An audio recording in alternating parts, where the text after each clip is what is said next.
ही दुख थे। वह जो भी काम करता उस बेचारे का वह काम पूरा ही नहीं होता। घर में आता तो घर में क्लेश बना रहता, किसी से कोई मदद मांगता तो कोई उसकी मदद नहीं करता। ऐसा लगता था कि चारों तरफ से उसके ऊपर दुख का पहाड़ टूट पड़ा है।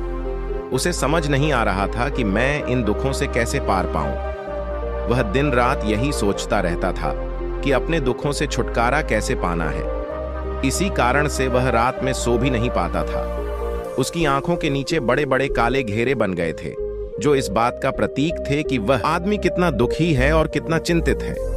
कभी कभी तो उसके मन में आत्महत्या करने के भी ख्याल आते थे, लेकिन अपने परिवार की चिंता करके वह यह कदम नहीं उठा पाता। वह इतना दुखी हो गया कि उसने निर्णय किया कि वह इन दुखों से छुटकारा पाकर ही रहेगा।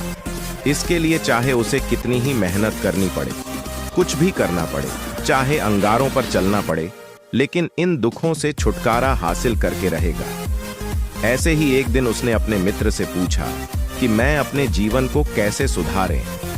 उसके मित्र ने उसे बताया कि तुम किसी बाबा के पास जाओ। बाबाओं के पास ऐसा मंत्र होता है जिससे सारे दुख मिट जाते हैं, जीवन खुशियों से भर जाता है और धन संपदा भी हासिल होती है। तुम किसी ऐसे बाबा को ढूंढ लो, बस तुम्हारा काम बन जाएगा। उस आदमी के मन में यह बात पूरी तरह से पक्की बैठ गई कि कोई बाबा ही मेरा दुख दूर कर सकता है, और इसीलिए उसे किसी भी बाबा के बारे में पता चलता तो वह उस बाबा के पास पहुंच जाता, उस बाबा को अपनी समस्या बताता और उससे उसका समाधान पूछता और कहता कि बाबा, मैं कुछ भी करने के लिए तैयार हूं, लेकिन मेरी इन समस्याओं से मुझे छुटकारा दिला दीजिए। आप जो कहेंगे मैं वह करूंगा, लेकिन मेरे जीवन को सुधार दीजिए। बाबा उसे कुछ टोने टोटके बताते थे करने के लिए, और बदले में दान दक्षिणा ले लेते थे कि यह टोना टोटका करने के बाद तुम्हारे घर में सुख शांति बनी रहेगी। बस इस टोटके को पूरी विधि के साथ करना। वह आदमी घर लौटकर पूरी विधि के साथ टोने टोटके करने लगा, लेकिन बहुत टोने टोटके करने के बाद भी उसके जीवन में कुछ बदलाव नहीं आया। इसके विपरीत उसका जीवन और ज्यादा दुखी हो गया। जो भी बाबा उसे टोना टोटका देता था, वह बदले में उससे दान दक्षिणा लेता था, जिससे उसका धन भी धीरे धीरे खत्म हो रहा था। इससे उसके जीवन में दुख और ज्यादा बढ़ गया। तब उसे लगा कि बाबाओं के पास जाने से तो मेरे जीवन में दुख कम होने की वजह बढ़ते ही जा रहे हैं, तो मुझे क्या करना चाहिए? बाबाओं के पास जाऊं या ना जाऊं? फिर एक दिन एक आदमी ने उसे बताया कि तुम अपने घर में किसी पंडित को बुलाकर हवन करवा लो। हवन होगा, घर शुद्ध हो जाएगा। कोई भी बुरी ऊर्जा होगी घर में तो वह घर से बाहर चली जाएगी। किसी पंडित को बुलाकर पूरे विधि विधान उसे मंत्र उच्चारण कराओ, हवन कराओ, जिससे घर में सुख शांति आए। उस आदमी के मन में यह बात बैठ गई और उसने एक पंडित को अपने घर पर बुलाकर हवन करवा दिया। हवन अच्छी तरह से संपन्न हुआ। बदले में पंडित ने भी अच्छी दान दक्षिणा ली और उसके बाद वह वहां से विदा हो गया। लेकिन कुछ दिनों के बाद उस आदमी को महसूस हुआ कि उसके जीवन में अभी भी कोई बदलाव नहीं आया है। अब वह आदमी पूरी तरह से दुखी हो गया और ज्यादा परेशान हो गया। अब तो उसे लगने लगा था कि मेरे जीवन में से दुख कभी खत्म ही नहीं होंगे, और यही सोच सोच कर उस आदमी का बुरा हाल हो गया था।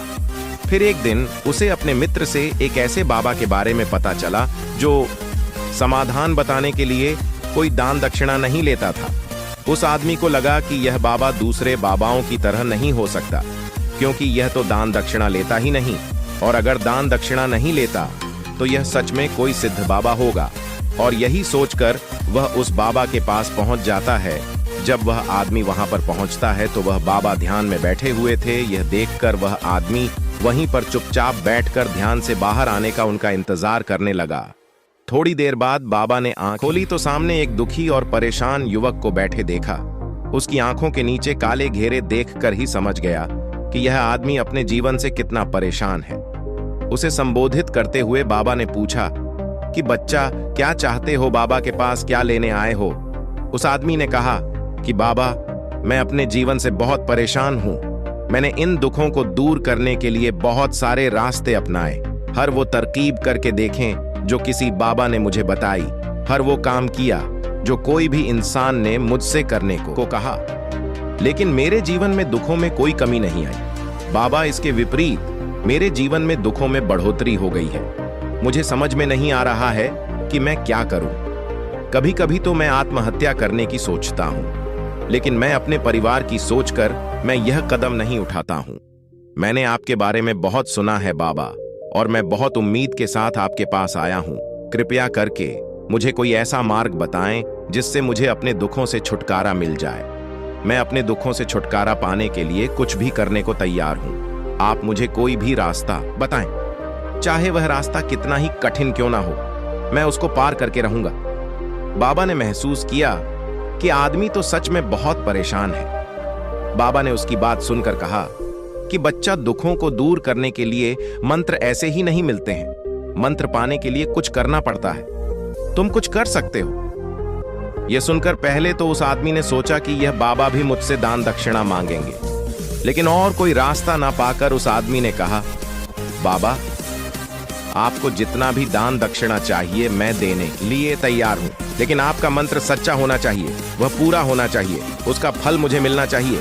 उसके बाद मैं आपको जो भी दान दक्षिणा लेना चाहते हो मैं आपको दे दूंगा। बाबा ने कहा, दान दक्षिणा तो बहुत छोटी चीज है, मुझे वह नहीं चाहिए। इस पर वो आदमी सोच विचार करके बोला, तो बाबा, मैं अंगारों पर भी चलने के लिए तैयार हूं, आप मुझे बस आज्ञा दीजिए। बाबा ने कहा कि अंगारों पर चलने वाली छोटी चीज मैं तुमसे नहीं कराने वाला हूं। मैं जो तुमसे कराने वाला हूं वह बहुत कठिन मंत्र है, उसे पूरा कर पाओगे। उसने कहा, बाबा, आप मुझे बताइए तो सही, मुझे करना क्या होगा? मैं कुछ भी करने के लिए तैयार हूं। इस पर बाबा ने उसे कहा कि यहां से जब तुम अपने घर जाओ तो रास्ते में अपने मन में यह दोहराते जाना कि मैं सुखी हूं, मैं सुखी हूं। बार बार अपने मन में यही दोहराना, और याद रहे जुबान पर यह नहीं आना चाहिए, यह सिर्फ मन में दोहराना है। यह सुनकर वो आदमी बोला, बाबा, बस इतनी सी बात, यह तो मैं छुटकी बजाते कर लूंगा, लेकिन इससे होगा क्या? बाबा बोले कि इस मंत्र को करके तो देखो, वैसे भी तुमने इतने बाबाओं के मंत्र किए हैं तो इस मंत्र को भी करके देख लो। उस आदमी ने सोचा कि बाबा कुछ दान दक्षिणा तो ले नहीं रहे हैं, और छोटा सा मंत्र है, इसे तो मैं कर ही लूंगा। वो बोला, ठीक है बाबा, मैं यह मंत्र जरूर करूंगा। और वो आदमी यह कहकर वहां से चलने लगा। लेकिन जैसे ही वह चलने लगा, पीछे से बाबा ने बोला कि बच्चा, एक बात याद रखना, जब तुम यह मंत्र अपने मन में दोहराना तो तुम्हारे मन में बंदर के विचार नहीं आने चाहिए, बंदर का ख्याल भी नहीं आना चाहिए, तो ही यह मंत्र सिद्ध होगा। आदमी बोला, मुझे तो आज तक बंदर का कोई विचार नहीं आया, तो अब क्यों आएगा? आप चिंता मत करिए बाबा, मैं बस मन में यही दोहराऊंगा कि मैं सुखी हूं, मैं सुखी हूं। इसके अलावा बंदर का कोई भी विचार मेरे मन में नहीं आएगा। यह कहकर वह आदमी वहां से चल देता है। वह अपने मन में मैं सुखी हूं, मैं सुख ही हूं, यह दोहराता हुआ थोड़ी दूर ही चला था कि उसके मन में अचानक बंदर का ख्याल आ गया। बंदर का ख्याल एक बार आया और चला भी गया, लेकिन उस आदमी ने सोचा, आज तक तो मुझे बंदर का कोई भी विचार नहीं आया, यह आज बंदर का विचार क्यों आ गया? और ऐसे करके उसने उस बंदर के विचार को पकड़ लिया और यह भूल गया कि मुझे क्या मंत्र दोहराना है, और वह बंदर के बारे में सोचने लगा। जब थोड़ी देर बाद फिर से उसे होश आया तो वह फिर से अपना वही मंत्र दोहराने लगा जो बाबा ने उसे बताया था, मैं सुखी हूं, मैं सुखी हूं। लेकिन अचानक से उसे एक बंदर दिखाई दिया, और यह देखकर फिर से उसके मन में बंदर का विचार उठ गया, और यह देखकर वह इस विचार को बाहर फेंकना चाहता था, और वह चाहता था कि मेरे अंदर किसी तरह से बंदर का विचार न आए, लेकिन उसे तो सामने बंदर ही दिखाई दिया। ऐसे ही जद्दोजहद करते करते घर पर पहुंचा, और घर पर पहुंचने के बाद अपनी पत्नी को कहा कि हे बंदरिया, मुझे खाने में बंदर परोस दो।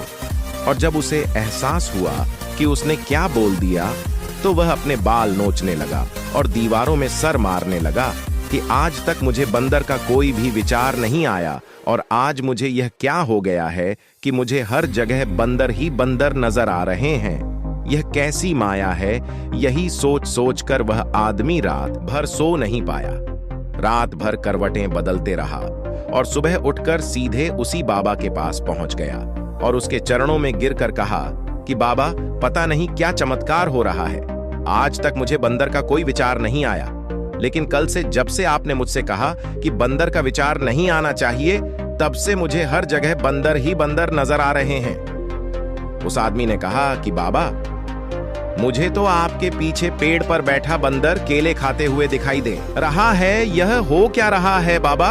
यह सुनकर बाबा हंसने लगे। हाँ हाँ हाँ हाँ बच्चा, मन का जाल एक ऐसा जाल है जिसे समझ पाना इतना आसान नहीं है। बंदर तो तुम्हारे रास्ते में पहले भी आते थे। जब तुम मेरे पास आए थे तो इन्हीं पेड़ों पर यह बंदर घूम रहे थे, लेकिन तब तुम्हारे ध्यान में यह बंदर नहीं था, तब तुम्हारे ध्यान में सिर्फ दुख थे। इसके बाद बाबा ने उसे बताया कि बच्चा, हम जिस चीज से भी दूर भागना चाहते हैं वही चीज हमारे मन में बहुत गहरे में प्रविष्ट हो जाती है और हमारे अंतर्मन में समा जाती है। असल में हम जिस चीज से छुटकारा पाना चाहते हैं उससे छुटकारा इसीलिए पाना चाहते हैं कि वह हमारे साथ बहुत गहरे से जुड़ी हुई है, और हम जितना ही उससे छुटकारा पाना चाहते हैं वह उतनी ही गहरी हमारे मन में बैठती चली जाती है और आखिरकार हमारे अंतर्मन में छा जाती है। ऊपर से तो हम चाहते हैं सुखी होना कि मैं सुखी हूं, सुखी हूं। हमारे होंठ भी यही बोलते रहते हैं, लेकिन हमारे मन में दुख समाये होते हैं।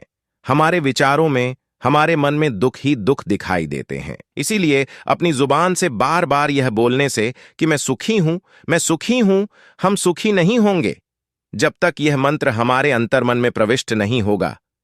इस पर उस आदमी ने पूछा कि बाबा, लेकिन यह मंत्र हमारे अंतर्मन में प्रविष्ट कैसे होगा? यह सुनकर बाबा ने कहा कि बच्चा, अपने दुखों से लड़ना बंद कर दो। जब तक तुम अपने दुखों को दूर करने की सोचते रहोगे तब तक वो दुख तुमसे चिपके रहेंगे, तब तक वो दुख तुम्हारे अंतर्मन पर अपना राज बनाए बैठे रहेंगे। और जिस दिन तुम उन दुखों के बारे में सोचना ही छोड़ दोगे, उन दुखों से छुटकारा ही नहीं पाना चाहोगे, उसी दिन से तुम्हारे जिंदगी से दुख गायब हो जाएंगे। क्योंकि किसी भी चीज से छुटकारा पाने के लिए हमें उस चीज के बारे में सोचना पड़ता है, और हम जितना ही उस चीज के बारे में सोचते हैं वह उतनी ही गहरी हमारे मन में प्रविष्ट होती चली जाती है।